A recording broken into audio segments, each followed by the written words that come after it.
আসসালামু আলাইকুম বন্ধুরা, সবাইকে ঈদ মোবারক। আজ ঈদের দিন, আজ খালি পোলাও গোস্ত খাইলে হবে? পোলাওর সাথে কিংবা সাদা ভাতের সাথে এই বেগুন ভাজাটা হইলে কেঙ্গা দিন হয় কহেন্দি। তো যাই হোক বন্ধুরা, এই বেগুন ভাজা করার তাহলে সর্বপ্রথম আমাকে বেগুন সুন্দর করে গোল গোল চাক্কা চাক্কা করে কাটে হেনে ধলিবা হবে।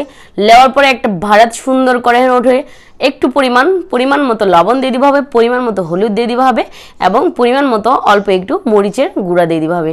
দেওয়ার পর বন্ধুরা কি করবে হবে, সুন্দর করে ঘট্টর মটর করে লাড়ে চেড়ে দিবা হবে। কারণ হচ্ছে ওটা সব ময় মশলাটা যাতে বেগুনলাতে একদম সুন্দর করে লাগে থাকে বন্ধুরা। তো যাই হোক, পোলার গোস্তর সাথে মাঝে মাঝে এরকম বেগুনের চপ টপা করে হইলে সেই মজা লাগে, সেই টেস্ট লাগে। তারপরে ওইটা খাইতেও অঙ্গাতিনি মজা লাগে। বুঝা পেয়েছেন বন্ধুরা? যেটা ভালো করে মাখা চাখা হয়ে যাবে বেগুনলা, তারপর একটু ফ্রাই প্যান নেবেন, ফ্রাই প্যানে তেল দিবেন, তেল দিয়ে ফ্রাই প্যানের তেলখান গরম করে নেওয়া হবে। যেটা তেলখান হালকা একটু গরম হয়ে যাবে বন্ধুরা, সেলা হচ্ছে উঠে সুন্দর করে চাক্কা বেগুনলা দিয়ে দিবা হবে। যেটা বেগুনলা দিয়ে দিবেন, দেওয়া হয়ে যাবে, সেটা একটু ঢাকনা দিয়ে ঢাকে দিবা হবে, তাহলে খুব দ্রুত একটু সিদ্ধ হয়ে যাবে। যেটা সিদ্ধ হয়ে আসবে সেটা উল্টা পাল্টা করে দিবেন। তারপরে দেখিবেন চপচপে গোল গোলের টসটসে বেগুন ভাজা রেডি। আর এই বেগুন ভাজাটা সাদা ভাত কিংবা পোলার সাথে খাইতে আহা কি যে টেস্ট লাগবে, কি যে মজা লাগবে, অঙ্গতিনি মজা লাগবে। মোর তো এই বেগুন ভাজা হইলে অন্য কিছু আর লাগেই না। অনেকেই মনে করিতে পারেন এটা একটা সহজ রেসিপি, কিন্তু এটা তো করার একটা, এই রেসিপিটা রান্না করার একটা অন্যরকম ব্যাপার আছে। সবাই অনেকের সিদ্ধ হয় না, অনেকের হয়তো লবণ বেশি হয়ে যায়, কিন্তু না বন্ধুরা, পারফেক্টলি যদি এই বেগুন ভাজা করেন, এই যে খন্তা দেন একটু করে চাপে দেখবেন যে সিদ্ধ হয়ে আসছে কিনা। তারপরে সিদ্ধ হয়ে আসলে এপিট ওপিট উল্টাই নেবেন, লেহেনে দেখিবেন কি সুন্দর হয়ে আসছে।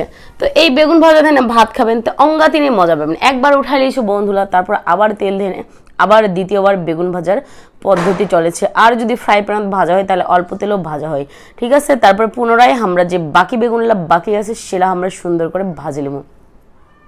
তো যাই হোক বন্ধুরা, এই বেগুন ভাজার রেসিপিটা খুবই সহজ, তোমরা খুব এটা শিখে রাখে দিবেন। যারা নতুন রাঁধুনি পারেন না তারা অবশ্যই এই রান্নাটা ট্রাই করে দেখবেন, আর যারা পারেন তারা তো কথাই নেই।